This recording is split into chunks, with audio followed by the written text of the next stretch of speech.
Eu vejo a glória do Senhor hoje aqui. A sua mão, seu poder sobre mim. Os céus abertos hoje vou contemplar. O amor descer neste lugar. Eu vejo a glória do Senhor hoje aqui. A sua mão, seu poder sobre mim. Os céus abertos hoje vou contemplar. O amor descer neste lugar. Declare: eu quero ver a glória e o seu poder. A sua glória. Vou levantar as mãos e vou receber. Vou louvar o seu nome, porque sinto o Senhor me tocar. Eu quero ver a glória e o seu poder. A sua glória inundando o meu ser. Vou levantar as mãos e vou receber. Vou louvando o seu nome.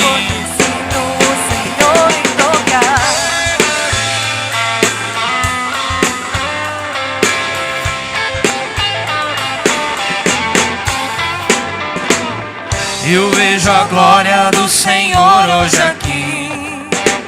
A sua mão, seu poder sobre mim. Os céus abertos hoje vou contemplar. O amor descer neste lugar. Eu vejo a glória do Senhor hoje aqui. A sua mão, seu poder sobre mim. Os céus abertos hoje vou contemplar. O amor descer neste lugar. Levante as suas mãos e declare: eu quero ver a glória e o seu poder. A sua glória inundando o meu ser. Vou levantar as mãos e vou receber. Vou louvando o seu nome. Eu quero ver a glória e o seu poder. A sua glória inundando o meu ser. Vou levantar as mãos e vou receber. Vou louvando o seu nome, porque sim. Só a igreja, a bateria, declare: eu quero ver a glória. A sua glória. Vou levantar as mãos. Vou louvando o seu nome. Juntos. Eu quero ver a glória e o seu poder. A sua glória. Vou levantar as mãos e vou receber. Vou louvando o seu nome.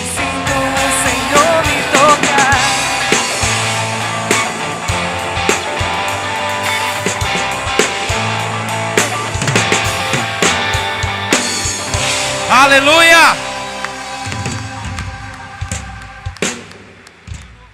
A graça e a paz do Senhor Jesus, igreja, amém? É sempre um privilégio desfrutar desse momento, de compartilhar a palavra com a igreja, é sempre gratificante demais. E pela primeira vez estarei compartilhando a palavra no culto de ceia, né? O pastor Newton colocou uma pressão domingo de manhã e falou assim: a ceia é o ápice do culto. Falei: meu Deus, mas vai ser o Senhor que vai fazer mesmo, né? Não sou eu. Então nós vamos compartilhar a palavra do Senhor. Para que você vá abrindo a sua Bíblia, Evangelho de João, capítulo 19, versículo 30. É uma palavra que nós compartilhamos há quase 2 anos, um pouco mais de 2 anos. O tema da mensagem hoje é um tema que vocês conhecem. Só que da outra vez que eu ministrei, nós estávamos começando a faculdade, estávamos ainda não aprendendo algumas disciplinas. Hoje a gente sabe pronunciar melhor o grego, o hebraico, né? Então, eu disse naquela vez que era tetelestai, mas o original grego é tetelestai. Ó, tetelestai para tetelestai, muda pouca coisa. Mas hoje nós vamos falar tetelestai, amém? Então vamos decorar o tema da mensagem. Você vai repetir aí, ó, tetelestai. Não, pode ser mais alto. Vamos lá? 1, 2, 3. Tetelestai. Nós falamos da outra vez, trazendo para o nosso idioma português, né? Mas hoje a gente vai falar no original mesmo, como Jesus falou lá na cruz. João 19:30 diz: e quando Jesus tomou o vinagre, disse: está consumado. E inclinando a cabeça, entregou o Espírito. Essa passagem é uma passagem muito conhecida. Católicos, evangélicos, muitos já ouviram essa passagem. Tem no filme Paixão de Cristo. É um momento em que Cristo estava na cruz, declarando as suas últimas palavras. Foram as últimas palavras de Cristo. Ali, suspenso no madeiro, entre a terra e o céu, ele lançou palavras que ecoam até hoje. Na época, o cenário era o seguinte: a Páscoa estava se aproximando. Então, as ruas de Jerusalém estavam repletas de pessoas, porque a maior honra de um judeu era participar de uma cerimônia da Páscoa. Então vinha judeu de um lugar lá de 1.600 quilômetros de distância, que é o caso de Simão Cirineu. Vinha judeu da vizinhança, fora os judeus da cidade. Então a cidade estava lotada, os hotéis estavam lotados. As pessoas montavam tendas pelas ruas, pelas praças da cidade. Um cenário de festa, de celebração, pois a Páscoa judaica seria celebrada. E era a maior honraria de um judeu participar no mínimo uma vez na sua vida dessa cerimônia que acontecia uma vez ao ano. Mas por trás dessa festa toda, existia um cenário preocupante para alguns. Os líderes, os sumos sacerdotes, as autoridades religiosas da época estavam planejando cometer o crime mais terrível que a história registrou até hoje: prender um homem inocente e o matar, condená-lo à morte. Judas já tinha entrado nesse plano. Um dos discípulos de Jesus já tinha vendido a sua consciência por um preço de 30 moedas de prata. Os sacerdotes, os fariseus, já estavam com um plano todo pronto e estavam saindo com a sua turma para prender Jesus e o matar. Então Jesus, pouco antes, ele celebra a ceia com seus discípulos. Ele vai orar no Monte Getsemane, e ali no Getsemane, no Monte das Oliveiras, ele é preso. Ele vai para a casa do sumo sacerdote, onde ele é humilhado. Da casa do sumo sacerdote ele vai para Pilatos, onde ele é condenado à morte. E a morte que Jesus foi condenado não foi uma simples morte, foi a pior morte possível: a morte de cruz. A morte de cruz era uma morte dolorosa, ela torturava o condenado. Para que você tenha uma ideia, Jesus ficou 6 horas pendurado na cruz e não morreu. Jesus só morreu porque ele entregou-se. A morte não teve poder para matar a Cristo. Então era uma morte que a pessoa que era condenada à morte de cruz era chamada de maldito. E Jesus, ele sofreu tudo isso, uma morte chamada de maldito. Então, naquela condenação, ali mesmo ele foi levado para ser chicoteado. Cuspiram no rosto de Jesus, bateram no rosto de Jesus, rasgaram as vestes de Jesus, zombaram de Cristo. Colocaram um madeiro para que ele carregasse. Esse madeiro não era leve, era um madeiro pesado para que ele carregasse esse madeiro naquele trajeto daquelas ruas estreitas de Jerusalém, totalmente empoeiradas. E ali no monte do Calvário, lá no alto, suspenso na cruz, ele pronuncia suas últimas palavras que estão ecoando nesta noite nessa igreja. E a palavra que nós vamos enfatizar é esta palavra que Jesus pronuncia na cruz. Como é mesmo essa palavra, igreja? Tetelestai. Como é mesmo? Decore essa palavra, porque você vai ter que tomar posse dela sobre a sua vida. Se você não escutou esta palavra da outra vez, você vai ver o poder, o significado, a utilização dessa palavra que Jesus lá na cruz pronuncia. Mas ele não pronuncia como uma palavra qualquer, como eu estou dizendo aqui. Marcos 15:37 diz que Jesus pronunciou essa palavra de uma forma. Ele diz que foi um brado. Você sabe o que é um brado? É uma palavra dita em alto e bom som, em voz alta. Então eu creio que Jesus naquele momento já não tinha mais forças. Então ele vai lá no mais íntimo das suas forças, traz aquela respiração e brada, tetelestai. Jesus não deu um brado de um derrotado, ele dá um brado de um vencedor. E esse brado Deus nos trouxe para que nessa noite, novamente, nós venhamos colocar em prática na nossa vida. E o que eu quero compartilhar é algumas formas de utilização dessa palavra para que você consiga entendê-la. O primeiro significado básico que nós vamos entender é que o sacerdote grego utilizava essa palavra para um sacrifício perfeito. A forma de expiação, de pagar o preço dos pecados, era você levar um cordeiro, para que esse cordeiro fosse assassinado, e aquele sangue pagaria o preço pelo seu pecado.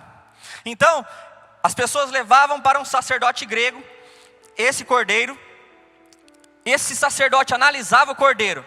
O cordeiro tinha que ser como? Branco, sem nenhuma mancha, e perfeito, sem doença, sem mácula, nada quebrado. Tinha que ser o cordeiro perfeito. Então, ao examinar o cordeiro, o sacerdote dizia: tetelestai, o cordeiro é perfeito, ele não tem mancha e ele não tem defeito, não tem mácula nenhuma nesse cordeiro.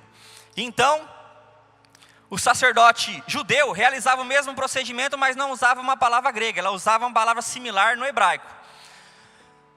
E todas as pessoas, quando olharam para Cristo naquela cruz, e Cristo lá, brada, tetelestai, eu tenho certeza que todos os sacerdotes olharam para Cristo. Todos os que conheciam o significado daquela palavra olharam para Cristo e se lembraram das palavras que João disse: eis o Cordeiro de Deus que tira o pecado do mundo.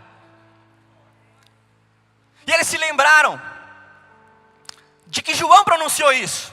E se nós formos em 1 Pedro, capítulo 1, versículo 18 e 19, nós vamos ver que a característica desse cordeiro era a característica necessária para o sacrifício.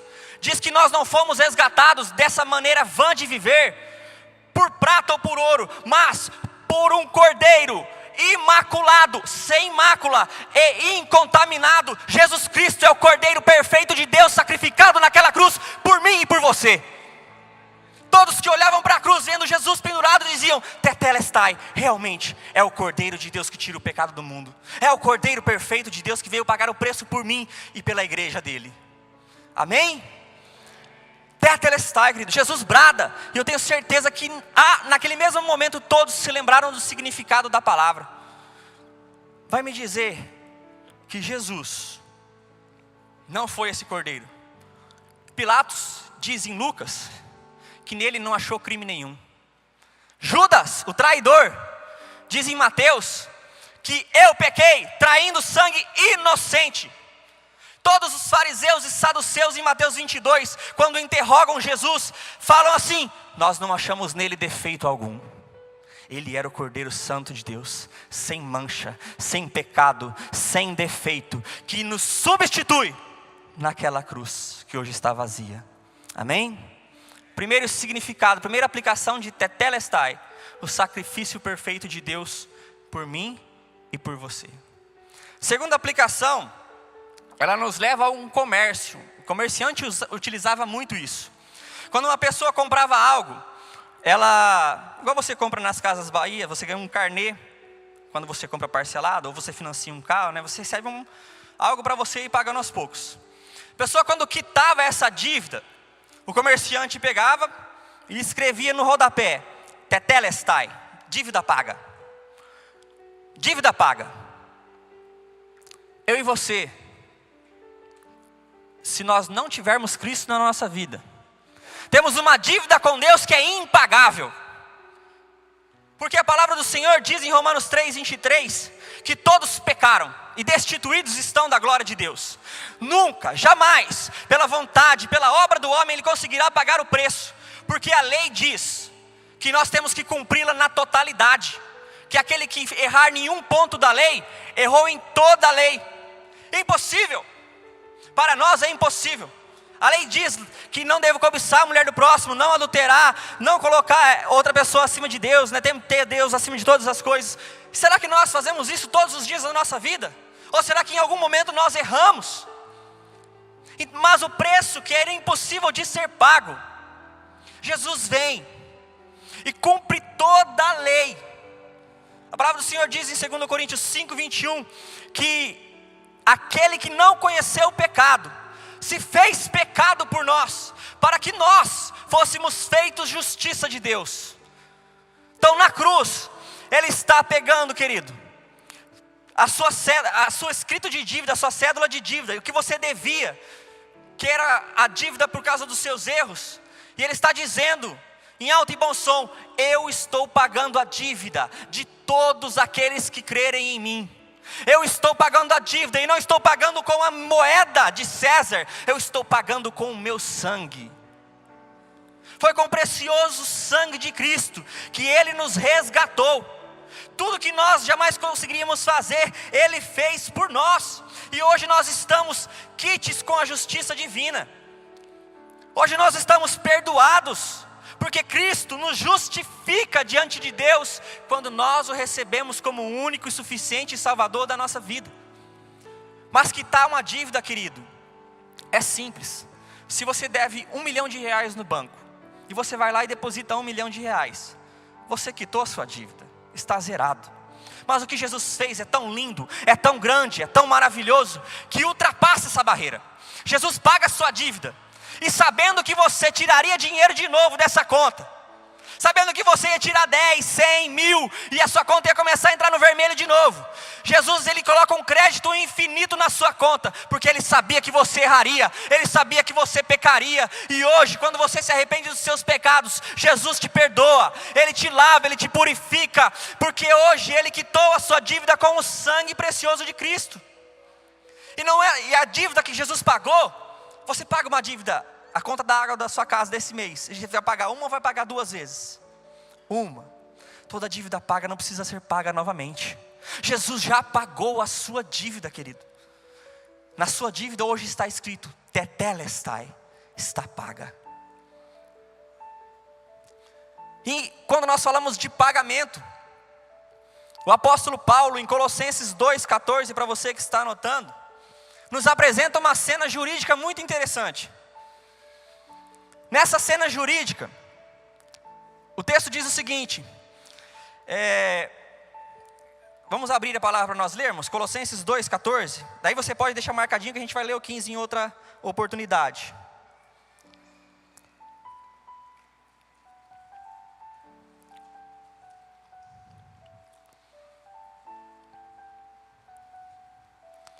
Meu texto diz: havendo riscado a cédula que era contra nós nas suas ordenanças, a qual de alguma maneira nos era contrária, Ele atirou do meio de nós, cravando-a na cruz. Essa cédula de dívida, esse escrito de dívida, era algo que um prisioneiro, quando cometia pecados, esse prisioneiro era levado para uma cela. O juiz o condenava, ele ficava ali naquela cela. Por quê? Vamos supor que ele cometeu um assassinato, roubo, cometeu alguns crimes, alguns delitos. Então o juiz pegava um papel chamado papiro, papel da época, e escrevia lá: assassinato, os crimes desse bandido, assassinato, roubo, e assim por diante. Pegava esse papiro e pregava ao lado da porta deste bandido. Para quê? Quando chegasse àquela porta, o juiz já soubesse quem estava ali e o crime que cometeu. Era uma cédula que o acusava. E a sentença estava embaixo dos seus crimes cometidos. Estava ali a sentença desse bandido. Então esse bandido estava condenado a 3 anos de prisão, vamos supor. Ele cumpre essa sentença. Após 3 anos chega um juiz, vê que a sentença foi cumprida e ele risca os crimes que esse homem cometeu: assassinato, roubo. E abaixo destes crimes ele escreve: tetelestai, sentença cumprida. O preso é liberto, ele pode sair daquela cela. E agora o juiz dá a ele o papiro que estava na porta da sua cela. Então ele leva esse papiro agora com ele. Por quê? Porque ele vai sair dali e as pessoas vão dizer: ei, você não é o cara que matou João? Você não foi aquele que adulterou com Maria, este homem vai tirar o papiro, querido, vai dizer: sou eu, mas eu estou quite com a lei, a minha sentença está cumprida. Nós temos uma cédula de dívida contra nós. Ou vai me dizer que você não tem crime nenhum?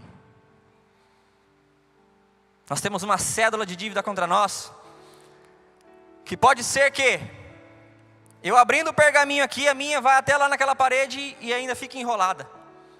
De tantos erros que eu cometi na minha vida. Todos os erros cometidos estão nesta cédula de dívida, um documento de acusação. Um documento que nos deixa envergonhado, que nos incrimina, que nos julga, que nos entristece, que nos condena. Um documento que não há como negá-lo. Será que você tem esse documento ou só eu tenho esse documento? Mas a palavra do Senhor diz que todos pecaram e destituídos foram da sua glória, e que o salário, o preço desse pecado era a morte. O preço do pecado, o salário do pecado é a morte. E Jesus morreu para pagar o preço, para pagar essa sentença. E aí o versículo continua: mas o dom de graça, na faixa, gratuito, de Deus, é a vida eterna em Cristo Jesus. Quando você aceita Cristo, sabe o que Cristo faz com a sua vida? Ele pega esse documento da mão do diabo. Porque o diabo tem esse documento dizendo para Deus: Deus, eu posso agir na vida dele, ó. Ele é um homicida, ele é um adúltero, esse escrito de dívida é contra ele, e eu tenho legalidade. Quando você aceita Jesus, o Senhor Jesus pega esse documento da mão do diabo, e ele começa a riscar os crimes que você cometeu: adultério, prostituição, drogas, álcool, cigarro, vícios, mulheres. Ele risca todos com o sangue dele derramado na cruz. E no final dessa cédula, ele escreve: tetelestai. Não há mais acusação para aqueles que estão em Cristo Jesus. Romanos 8:1 diz isso para você nessa noite. Não há mais acusação para você que está em Cristo Jesus, porque o preço já foi pago na cruz. E a sua sentença, querido, sabe qual era? Condenado à morte. Era essa sentença que estava no papiro do diabo, que falava sobre você. Condenado à morte, e morte eterna. Para o inferno era para onde você ia. Mas Jesus diz que o dom de graça que Ele te dá é a vida eterna em Cristo. 1 João 2,25 diz: esta é a promessa. Ele não só disse, Ele prometeu que Ele nos fez a vida eterna. Então Jesus muda a sua sentença. Além de pagá-la, Ele muda e te dá agora a vida eterna em Cristo Jesus. Hebreus 10:17 diz que jamais me lembrarei de seus pecados e de suas iniquidades. Querido, um dia, essa palavra ela é rema na minha vida. Ela veio de encontro à minha vida. Em um momento da minha vida, eu estava sendo tão afligido, tão acusado por algumas coisas. O diabo buzinava tanto na minha orelha. O pastor deve se lembrar, pedir oração no Desperta Jó. O pastor Edivaldo teve visões sobre a minha vida naquele dia. E eu falando: Deus, o pastor já orou, o pastor Edivaldo viu coisas, mas eu quero que o Senhor me fale. Eu estava tomando banho, e Deus falou assim, ó, Hebreus 10:17, não conhecia essa palavra, e eu li essa palavra, e jamais me lembrarei de seus pecados e de suas iniquidades. E eu tomei posse, querido, porque é isso que Cristo tem para mim e para você que está em Cristo Jesus nessa noite. Não há mais acusação contra mim e contra você. Nós somos justificados, perdoados, lavados, remidos pelo sangue do Cordeiro de Deus que tira o pecado do mundo. Você consegue entender o brado de Jesus? Tetelestai. Eu sou o Cordeiro de Deus que tira o pecado do mundo, que pagou a dívida, que pagou a sentença. Não há como, queridos, não se emocionar diante de tudo isso. Nós somos comprados por Deus. Você foi adquirido por Deus. A palavra do Senhor diz em 1 Coríntios 6:20: portanto vós fostes comprados por Deus. Glorificai a Deus no vosso corpo e no vosso espírito, os quais pertencem a Deus. Você pertence a Deus, querido. Você pertence a Jesus. E você não foi comprado com prata e ouro, foi com o precioso sangue de Cristo. Lá no Apocalipse, os 24 anciãos, eles dizem que tu foste morto. Jesus, você foi morto, e com o teu sangue, você comprou para Deus homens de toda tribo, língua, povo e nação. Você foi comprado pelo Senhor Jesus Cristo.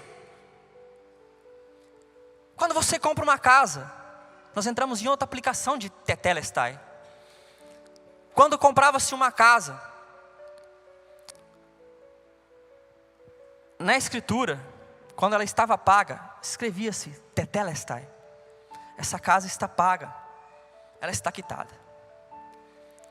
Se você for hoje numa concessionária, comprar um veículo, ou você vai comprá-lo à vista, né, ou você vai fazer um CDC, mas o documento vai sair no seu nome, ou você vai financiar aquele veículo.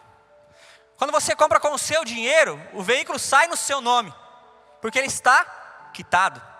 Mas se você compra com o dinheiro do banco, o veículo sai no seu nome, mas você tem um sócio, que está escrito lá, alienação, e o nome do banco. Não é assim? É assim. Com Jesus, querido, Ele não te divide com ninguém. 1 Pedro 2,9. Vocês são a raça eleita, o sacerdócio real, a nação santa, o povo de propriedade exclusiva de Deus. Quando Deus comprou você, Ele escreveu lá, Emerson Luiz de Oliveira, é minha propriedade. Lá não está dizendo que eu estou alienado com mais ninguém. Deus não tem sócio. Deus é o dono da minha vida, é o dono da sua vida, é o dono da nossa vida, igreja. Só Ele é o dono. Não existe dono que não seja Deus. Se nós entregamos a nossa vida para Jesus, o único proprietário, o único dono, aquele que é o Senhor da nossa vida, é esse Deus Pai Todo-Poderoso que nos comprou. Você é propriedade exclusiva de Deus. E quando você passa a ser de Deus, Efésios 2,19 diz que você se torna membro da família de Deus. Olha só, você agora faz parte da família de Deus. Qual era a família de Deus? Deus Pai, Deus Filho, Deus Espírito Santo. Então você agora entra nessa família, e Deus te dá, querido, o certificado, a garantia, a nota fiscal de que tudo que tem no céu agora é teu, de que todas as bênçãos celestes são tuas, porque a palavra do Senhor diz que nós somos herdeiros de Deus e co-herdeiros de Cristo. O céu é a nossa casa, é a nossa pátria, é a nossa nação, é a nossa morada. Não é um pensamento vazio, é uma convicção inabalável, não é uma possibilidade, é uma realidade concreta. E nós precisamos viver isso na nossa vida. Tetelestai, tetelestai. Você foi comprado por Deus, querido. Você foi adquirido pelo Senhor, pelo precioso sangue do Cordeiro de Deus. Cristo, quando pagou o preço por você, Ele pegou aquele documento do diabo e cravou ele na cruz. Cravou na cruz dizendo que, olha, você não tem mais poder agora sobre os meus filhos. Neles você não toca mais sem a minha permissão. Sou eu que sou o proprietário.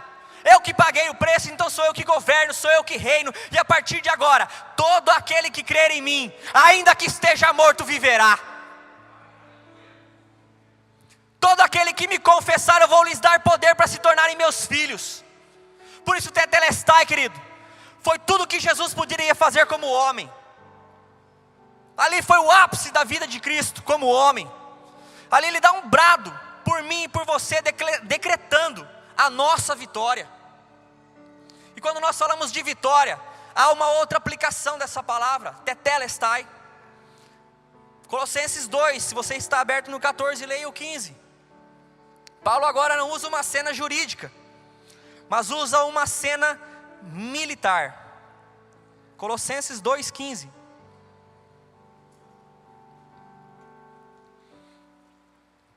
E despojando os principados e potestades, os expôs publicamente ao desprezo, e deles triunfou na cruz. Quando um exército comandado por seu general recebia uma ordem, vá para a guerra e conquiste aquele território, você vai precisar lutar contra aqueles inimigos para conquistar aquele território. Eles recebiam a ordem, assim como Davi ordenava o exército em algumas vezes, vão conquistar tal terra.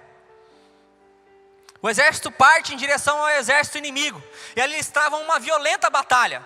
Não existiam bombas. Então as guerras eram muito violentas, muito sanguíneas, né? Muito sangue, muita dor, muito sofrimento. Mas quando o exército vencedor conseguia cumprir a sua missão, ele pegava o exército derrotado, os aprisionava e os levava para a cidade. E esse exército vencedor colocava o exército inimigo entre eles. E quando eles estavam chegando na cidade, eles entravam cantando um cântico de vitória. Tetelestai, Tetelestai, a missão foi cumprida. Tetelestai, nós vencemos. Tetelestai, o inimigo está derrotado. E Paulo vem trazer essa cena jurídica para a cruz do Calvário. Marcos diz que Jesus deu um brado. O brado de Jesus foi um brado de vitória. Estes homens, queridos, chegavam na cidade, e ali o exército vencedor colocava eles em uma praça, e começava a tirar todos os seus pertences, as suas armas, a sua roupa, deixando eles completamente nus, para que eles fossem desprezados, humilhados por todos. Jesus fez exatamente isso com o diabo. A palavra diz que ele triunfou sobre todos os principados e potestades na cruz. Na cruz o Senhor Jesus dá um brado de vitória, dizendo: Tetelestai, o diabo não tem mais poder sobre ninguém. Estão derrotados todos os meus inimigos. E é por isso que hoje nós estamos aqui nesta noite, porque todos os inimigos de Cristo foram derrotados na cruz do Calvário. A Bíblia diz que todos os seus inimigos estão no estrado de seus pés, porque Tetelestai foi o brado de vitória de Jesus na cruz. Sabe por que você pisa sobre a cabeça da serpente e o escorpião, e ela não te fere? Porque Jesus te deu a vitória na cruz. Tudo que Jesus diz permanece para sempre. Ele disse: as portas do inferno não vão prevalecer contra a igreja. Foi porque ele disse: Tetelestai, eu venci o inimigo. A palavra do Senhor diz em Romanos que você é mais do que vencedor em Cristo Jesus, porque o brado de vitória já está dado na cruz. Ele já venceu, nós não precisamos vencer mais o diabo. Na Bíblia não diz vença o diabo, diz resista ao diabo. Não diz vença, porque ele já está derrotado, querido. Você já é vencedor, mais do que vencedor em Cristo Jesus, é o que a Bíblia diz que você é. Foi o brado de vitória de Jesus na cruz que te decretou isso. Como homem, Cristo, quando decreta na cruz que tudo foi consumado, não há mais o que fazer. Por isso a cruz humilha o homem, porque ela mostra para o homem que ele é um incapacitado. Mostra para o homem que ele não consegue salvar-se por suas obras, por seus pensamentos, pela sua força ou pela sua vontade. A cruz humilha o homem, porque ela engrandece aquele que vai vestir você com a roupa da salvação. As vestes brancas que vocês receberão, queridos, foram conquistadas na cruz do Calvário. Se você ainda não aceitou, não entregou sua vida para Cristo, tudo que eu estou falando ainda não faz parte da sua vida. Esta palavra até este momento é para os salvos, mas você pode ser salvo nessa noite. Você pode receber o brado de vitória de Jesus sobre a sua vida nessa noite. Depende de você. Vitória sobre o inimigo. Jesus foi lá no inferno, falou para o diabo assim: ó, eu vim aqui, mas eu não vim pregar salvação para ninguém. Eu vim dizer que eu venci. Eu sou o rei dos reis e senhor dos senhores. Vocês estão agora sob o meu domínio. Me dá a chave dessa espelunca, me dá a chave da morte, porque a Bíblia diz que a morte não conseguiu matar Jesus. Ele teve que se entregar, porque a morte não tinha domínio sobre ele.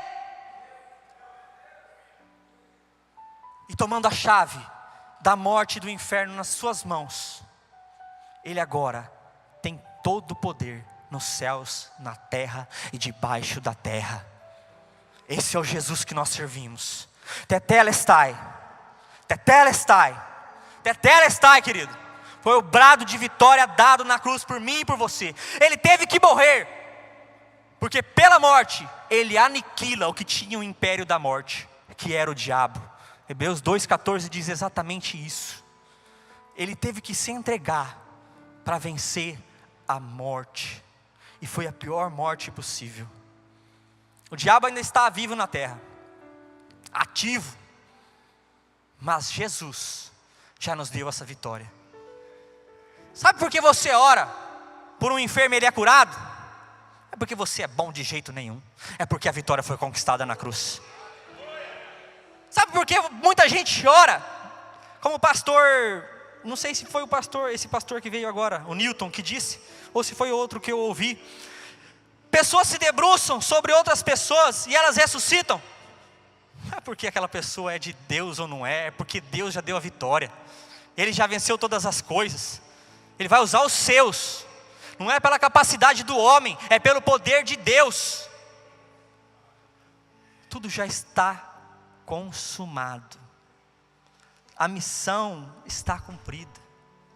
A vitória já é nossa.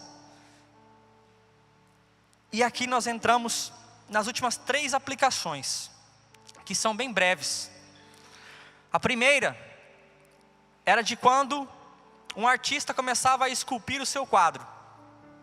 Dava uma pincelada, olhava, mais uma pincelada, mais uma pincelada. E em um determinado momento ele olha aquele quadro e fala: Tetelestai, missão cumprida. O quadro está pronto. Quando nós começamos a ler o Antigo Testamento, nós começamos a ver as pinceladas de Deus na pintura desse quadro. E esse quadro finaliza na ressurreição de Cristo. Ali a obra-prima estava perfeita, o brado de vitória foi dado. E Jesus triunfa sobre a morte, se tornando ressurreto. Quando o pai dava uma ordem para o seu filho: filho, vai e faça determinada tarefa. Filho ia e cumpria a sua tarefa. Filho chegava no pai: Tetelestai, papai, eu cumpri a tarefa. Deus entregou o seu Filho unigênito, para que todo aquele que nele crê não pereça, mas tenha vida eterna. O Filho cumpre exatamente a ordem do Pai. Deus, Senhor Jesus chega em Deus: papai, Tetelestai, Tetelestai, morri por cada um deles, paguei o preço, e hoje eles são salvos em mim que sou Cristo Jesus. Quando um escravo recebia a ordem do seu senhor, o servo recebia a ordem do seu senhor, e ele acabava de realizar aquela ordem, ele chegava ao Senhor e dizia: Senhor, Tetelestai, Tetelestai, a ordem que o Senhor deu, eu cumpri. A Bíblia diz que Jesus, mesmo sendo Deus, não usurpou ser igual a Deus, mas esvaziou-se a si mesmo, tomando a forma de servo. Jesus é o artista que cumpre a ordem do Pai como servo. Ele mesmo sendo Deus, sendo rei, ele cumpre todo o plano de Deus naquela cruz, por mim e por você.